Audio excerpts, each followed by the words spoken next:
as soon as they have any kind of financial challenges, the first person they're going to call is you because they have access to you in WhatsApp.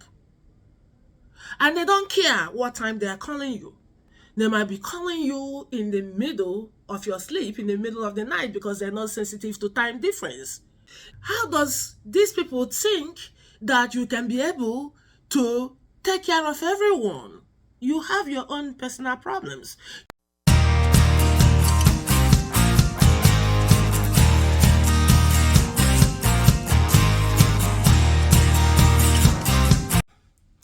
Hey, what's up, my lovely friends? How you all doing? I hope you guys are doing well with your families. Thank you so very much for returning to my channel and for subscribing. Once again, I appreciate you all. I am very grateful. Thank you. Before we get into the topic for today, if you haven't subscribed already, would you please kindly consider pushing the red subscribe button and the black notification bell? Hit the like button and share. Let's, spread the awareness. We can grow this channel, right? We can do it. Let's go. We can. So, in this episode, I'm going to be discussing the monetization of African diasporan by our families and friends in the continent. And disclaimer, I am not trying to generalize this concept to all of our African brothers and sisters in the continent, not at all. We have tons of caring, wonderful, and lovely families and friends that will always genuinely reach out to us to find out how we are doing. Also, there are majority of us in the continent that have decided to monetize their relationship with their loved ones in diaspora. And this is who I'm going to be talking about. Also, I want to make it clear that everything that I am saying in my channel is based on my experience as a Nigerian or based on Nigerian dynamic. I am not speaking on behalf of all African nations and their people because I do not understand the dynamic of those other nations. But I have a feeling that, their dynamic will be similar to Nigerians. So I want to make it clear. My people, our families and friends in Africa have this mentality that when you live in the West, you automatically have money. You are wealthy. You are plucking money off of the tree. You are scooping money out of the street. When they convert $100 in African native currency, it becomes a lot of money for them. So they think you have that money, but they're not thinking about what it takes, the pain that it takes you to even make that $100 or the sacrifices that you made to even send out that dollars. As Africans in diaspora, we love our families so much that, we are committed in helping them financially every step of the way. And sometimes the help we give is not like we have that money. It's a sacrifice. It's a blood sacrifice. Like you have to suspend your own needs. You have to deprive yourself from one thing or the other to be able to send those money to them. But they're not seeing it that way. They don't understand the pain that you have to endure each time you send that money out to them. They see it that it is something that you have. Maybe you have this ATM in your home that dispenses cash. that you send to them. And my thing is, in the world of social media and technology, no one have the reason to be thinking like that, because it's just ridiculous. It's infantile way of thinking. Because the reality is, wherever you live in the world, it's very challenging to be an adult, to work for your money, no matter where you are. Life is hard everywhere, in Africa, Asia, in all continents. For people to project in you that somehow you are picking up money from the street, it's emotional blackmail. Because quite frankly, I believe that they understand that you too is struggling for whatever you make, but they just want to project it in you that you are the one that is living in the West and assume to be wealthy, and everyone else that is living in Africa is poor. And that is not true at all, because there are tons and tons of our brothers and sisters that are quite very successful in Africa. They come over here to the West and shop with dollars. I'm telling you, these are successful businessmen and women. They have nothing to do with politicians. So when they want to make you believe that because they are in Africa, they have taken the position of being the poor, and because you live in the West, you have the position to be rich. There is nothing rational about this kind of thinking. It's completely irrational. And I think it's on purpose, okay? To make you believe you have the resources to help, and you are in a position to help everyone else, and you have to come to our aid anytime that we need help from you. You have no excuses, because you are in a place that you are making money in dollars. I just want you to know that.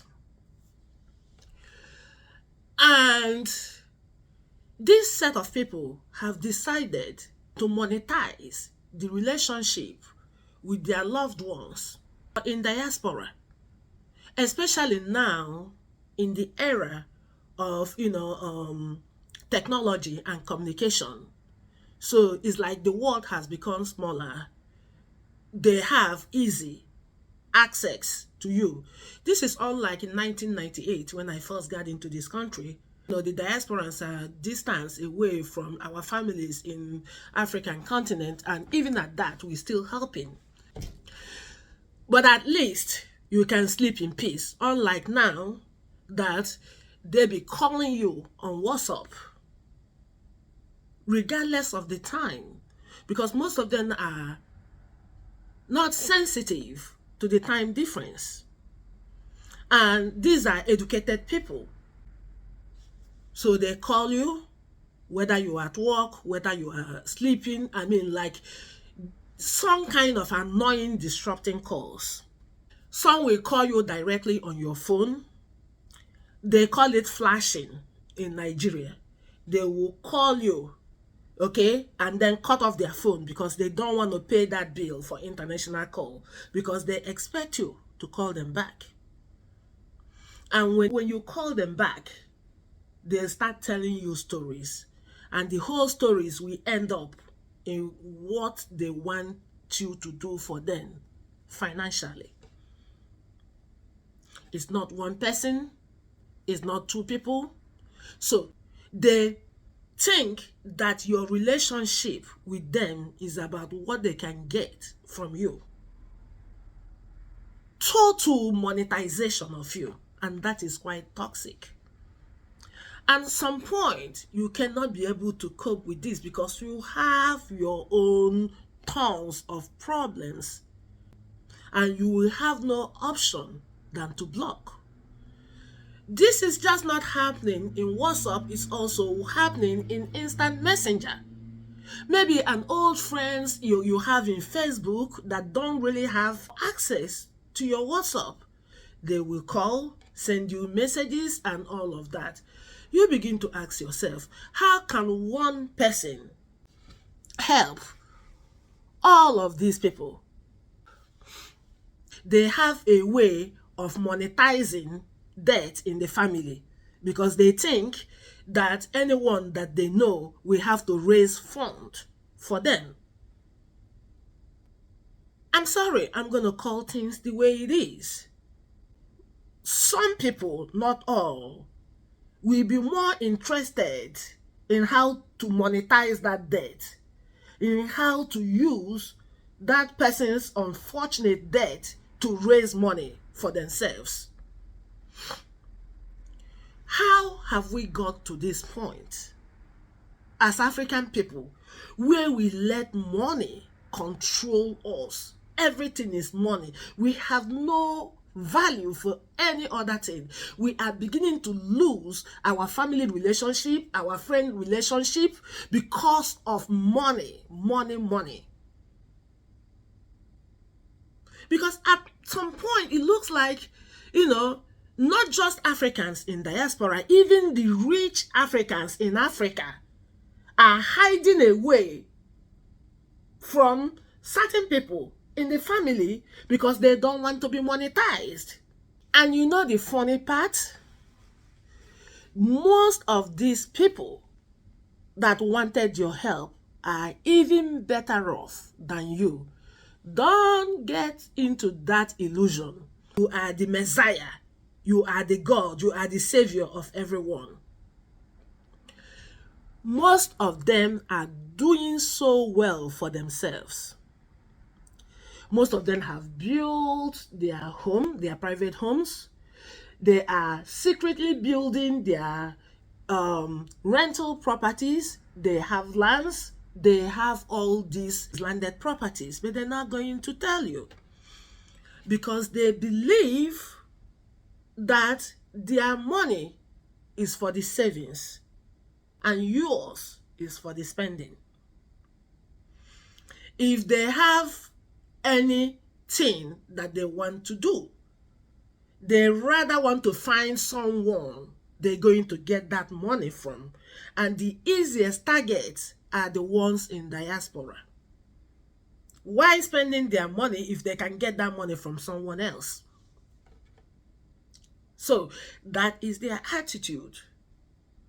And it's even worse if you are in diaspora but you don't visit home all the time. So you are not updated about their, how they are doing.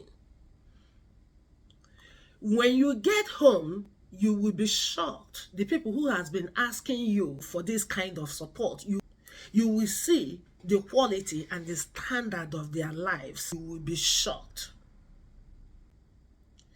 And even you that has been supporting them, when you visit, they don't feel obligated to do anything for you. Some of them will not even show up. Some of them will be calling you to say, oh, okay, I'm coming to see you today, I'm coming to see you tomorrow. Some of them will not try to give you right, like if you need transportation to take you around, and they have multiple vehicles sitting in their homes. But they don't think they're going to support you with anything. They don't think that you need any kind of gift, local gift, like something like food ingredients or food items, something that they can give you to come back with. Okay? Because gift has nothing to do with your financial status. But these are the same people who thinks that, oh, okay, you are too rich to get any gift from them.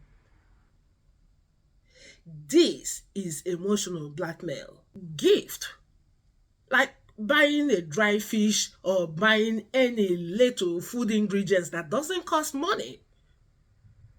But they're not willing to share anything they have, but they feel that you have to solve all of their problems. I just want you to understand that as much as we are committed to helping families and friends, we really need to have a limit. The fact of the matter is that most of them are not poor. They just want to project you as the rich one. so that they can continue to exploit you, to add to what they have already, which in my definition is greed. Sometimes that people that you think you are God or Savior for are the ones that should be saving you in the West. Thank you so much, my people. I appreciate your time and your presence. Please kindly hit the subscribe button and the notification bell before you even leave. Hit the like button and please share. Let's spread the awareness. Thank you. Let's build this channel. I will see you in the next episode. Peace.